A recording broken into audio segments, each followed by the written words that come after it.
Olá, aventureiros! Tudo bem com vocês? Está começando agora mais uma classe de edificadores online. Hoje nós vamos começar a trilha Meu Eu, da nossa apostila. Sabe, essa trilha quer dizer como nós somos especiais para Deus. Sabia que se nós não existíssemos, o coração de Deus estaria incompleto? É verdade. Ele nos fez pensando em cada um individualmente e colocou talentos muito especiais para cada um de nós. Então, todos nós podemos fazer alguma coisa por Jesus, sabia? Sabia que tem coisas que só algumas pessoas sabem fazer e outras não?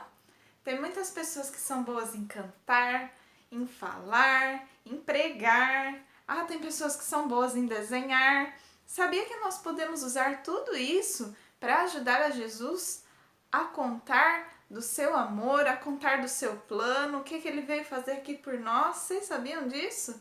É muita coisa, não é? Mas então, Jesus nos ama muito por causa disso. E assim nós temos que demonstrar para Jesus que nós também o amamos. E por isso nós vamos usar os dons especiais que ele nos deu para nós contarmos para os outros sobre o seu evangelho. Mas sabia que nós também podemos ajudar as pessoas que estão ao nosso redor? É verdade. Nós podemos ser úteis para a mamãe, para o papai, para a vovó, para o nosso amiguinho, para as pessoas que a gente não conhece. É verdade. Assim nós temos que ser úteis. Jesus gosta muito quando nós fazemos coisas muito especiais por ele. Assim nós ficamos mais perto de Deus. É verdade. Mas não é só isso que eu tenho para dizer hoje. Nós vamos começar uma especialidade nova. A especialidade é essa aqui, ó. Crítico de mídia. O que será que faz um crítico de mídia? Olha só o que eu tenho aqui para nos ajudar, o meu super microfone de crítico de mídia. Olha só, então agora nós vamos saber o que faz um crítico de mídia. O crítico de mídia monitora, corrige se necessário, os veiculadores de notícia.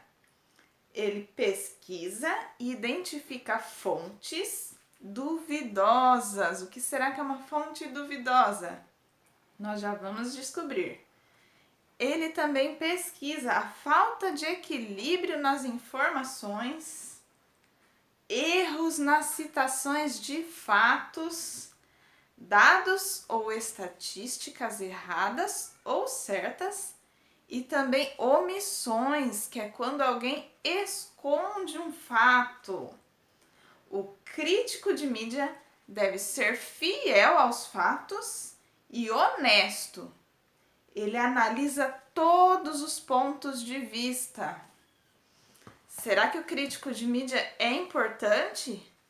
Sim, o crítico de mídia é muito importante, porque já pensou se as pessoas pudessem sair por aí inventando histórias, inventando notícias e todo mundo acreditasse? Como seria o mundo? Ninguém nunca ia saber o que é verdade, o que é mentira, o que aconteceu de verdade e o que não aconteceu. Agora eu quero saber de vocês. Vocês sabiam que todo mundo pode ser um crítico de mídia? Mas afinal, o que é uma mídia? O que são as mídias? Existem mais de uma? Faz parte da mídia os meios de comunicação. E aí, vocês sabem dizer algum meio de comunicação? Vou dar um tempo para vocês pensarem.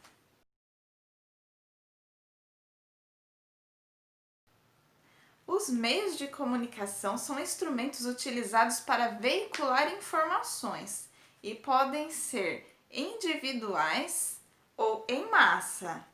Individuais seriam o telefone, o celular, o e-mail, as cartas.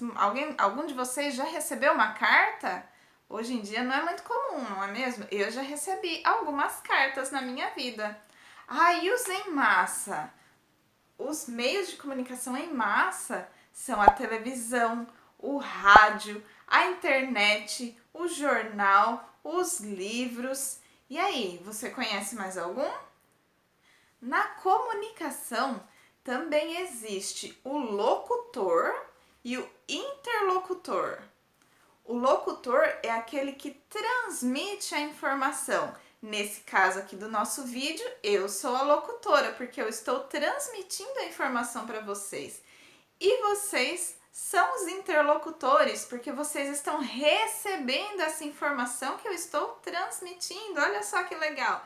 Mas antes de existir esses meios de comunicações modernos que a gente já viu, as pessoas se comunicavam através de histórias, onde elas contavam as coisas que aconteciam, a história da vida delas, a história do povo delas, e as pessoas iam passando de geração em geração, ou através de desenhos nas paredes. Hoje a gente não pode mais desenhar nas paredes da casa da gente, senão a mãe da gente briga conosco, não é mesmo? Mas as pessoas pintavam o que acontecia no cotidiano delas para contar as coisas pelas quais elas passaram. Hoje nós chamamos essas imagens de arte rupestre. Vou colocar uma aqui para vocês verem.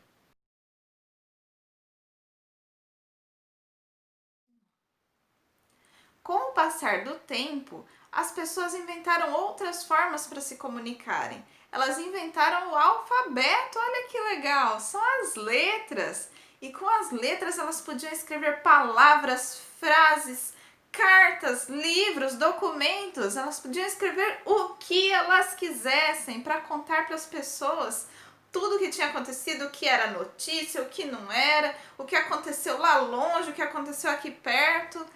E para mandar essas notícias para outros lugares foi inventado o correio. Sabia que os egípcios já usavam o correio para enviar documentos e livros para outras cidades?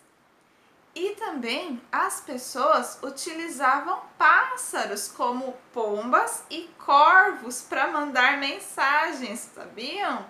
Às vezes as pessoas estavam lá longe e precisavam receber uma mensagem, então a pessoa escrevia lá um bilhetinho bem pequenininho, porque afinal uma pomba não consegue carregar muito peso, não é mesmo? E colocava numa anilha na perninha da pomba e ela levava. Olha só, vou mostrar uma aqui. Olha só, uma pomba correio. E essas pombas e esses corvos voavam quilômetros e quilômetros até chegar aonde a mensagem precisava. Mas era qualquer pássaro que podia fazer isso? Não, eles tinham que ser treinados e eles só podiam voar para um lugar. Então não era muito eficiente esse sistema, não é mesmo? Então, com o surgimento da eletricidade, surgiu também o telégrafo. Alguém já viu um telégrafo? Hoje em dia, ele não é muito comum na comunicação. Mas será que todas as pessoas tinham telégrafos na casa delas? Não! Para você usar o telégrafo, você precisava conhecer o código Morse. E às vezes só os governos ou instituições mais ricas tinham um telégrafo para poder mandar mensagens. Vocês sabem usar o código Morse? Eu não sei e eu confesso que eu achei bastante difícil. Eu vou colocar aqui o alfabeto para vocês verem como é.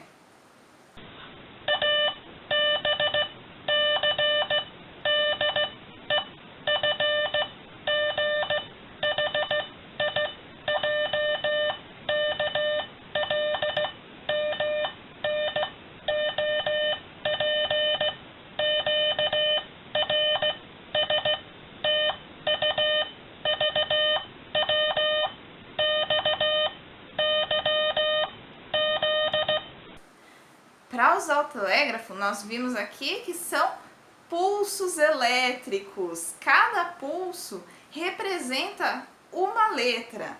E você tinha que soletrar. Através desse aparelho, você soletrava os pulsos e uma outra pessoa lá do outro lado da linha tinha um fone E ela tinha que anotar todas as palavras, ele tinha que prestar muita atenção para não errar, e assim a mensagem chegava para ele. Era um pouco complicado, não é mesmo? Mas como o tempo foi passando, os aparelhos novos foram surgindo, como a televisão e o rádio, assim as notícias e as informações chegavam mais fácil na casa das pessoas, não é? Vocês sabem qual foi a primeira rede de televisão a funcionar aqui no Brasil? Foi a TV Tupi e foi ao ar pela primeira vez no dia 18 de setembro de 1950. Faz um tempinho já. Mas já pensou você ter uma televisão, se você tivesse uma televisão naquela época, né? E só ter um canal para assistir? Ah, que coisa, não é mesmo? Mas era assim naquela época. Mas sabe, a televisão não é a única forma de mídia que nós devemos usar. Às vezes ela não é nem a mais saudável, porque ela pode deixar o nosso cérebro um pouquinho preguiçoso. Sabe qual é uma ótima fonte de informação que nós podemos aproveitar muito? São os livros. Esse livro aqui eu gosto muito porque ele fala sobre a vida selvagem. Ah, eu aprendi muito sobre leões, zebras, girafas, que são animais que nós não temos aqui no nosso convívio, não temos no nosso quintal, não é mesmo? Já pensou ter um leão em casa? Pois é. E nós devemos aproveitar muitos livros porque eles fazem muito bem para o nosso cérebro, para o desenvolvimento da nossa capacidade de expressão, nossa capacidade de fala, e nós devemos ter muitos bons hábitos de leitura. E para isso, nós precisamos todos os dias sempre ter um livro ali com a gente, ler cada dia um pouquinho, prestar atenção no que nós estamos lendo, desligar a televisão, desligar o rádio, não conversar com ninguém enquanto nós estamos lendo para podermos entender. Ah, e se tiver muito difícil, nós não podemos desistir, nós temos que ser persistentes, porque o hábito da leitura é muito bom para nós.